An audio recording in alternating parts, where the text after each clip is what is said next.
Hello to all our Running for Premature Babies runners, followers and supporters.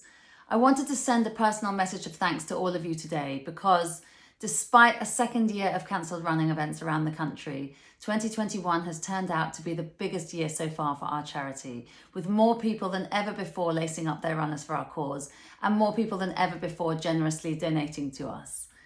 Our community is what makes our charity so special, and this year our community spirit has been as strong as ever. So many people have joined us this year to celebrate their children whose lives began in a neonatal intensive care unit. For some, it's a memory from many years ago, and for others, it's an experience they're currently living through. Also this year, more people than ever before have run with us in memory of their own baby or babies who never made it home, or who made it home but couldn't stay. And I've been so honoured to share these stories with our community and to speak aloud these babies' names. Some highlights from this year were the 200 people in Sydney who ran their own half marathons when the Sydney Morning Herald half marathon was cancelled and raised $30,000. The 130 people in Queensland who ran in events both physical and virtual and raised $50,000. Another Sophie Smith and her husband John, who raised $10,000 running the Melbourne Marathon to celebrate their prematurely born twins. Our incredible committee of volunteers in Adelaide, led by Amy Perling from Miracle Mama, who worked so tirelessly to organise their very own running event in place of the cancelled City to Bay Fun Run, as well as a fundraising party dedicated to the memory of little Willow Bone, who tragically passed away in April, one day before her first birthday. 150 people took part and $70,000 was raised.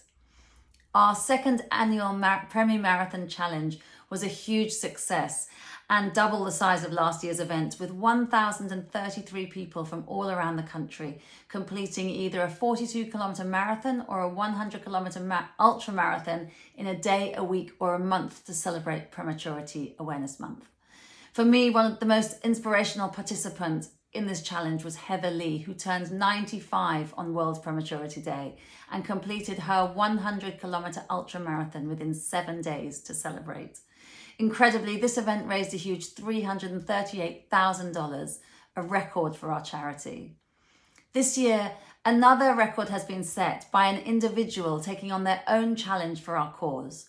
Glenn Atkinson has raised an incredible $150,000 through his superhuman challenge to push a pram from the Orange Hospital to the Royal Hospital for Women in Sydney to celebrate his twin daughters.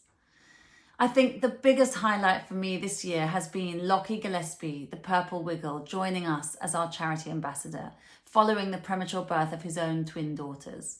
Lockie has worked so hard to help raise the profile of our charity through social media and TV appearances, and he's even taken up running himself and completed the Premier Marathon Challenge this November, while encouraging his friends, fans and followers to do so too.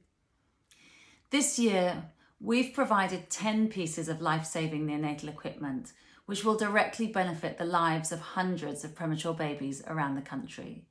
We've provided a NAVA ventilator for the Flinders Medical Centre, an Isolette humidicrib and a neonatal ultrasound machine for the Royal Hospital for Women, a resuscitation cot, a Billy Lux phototherapy light and a Baby Leo humidicrib for the Orange Hospital, a Baby Log neonatal ventilator for Hervey Bay Hospital, 2 neonatal monitors for Redcliffe Hospital and a resuscitation cot for Bundaberg Hospital. We couldn't do this without you, our amazing supporters. So on behalf of our hospital's neonatal units and on behalf of all premature babies and their families, thank you and happy Christmas.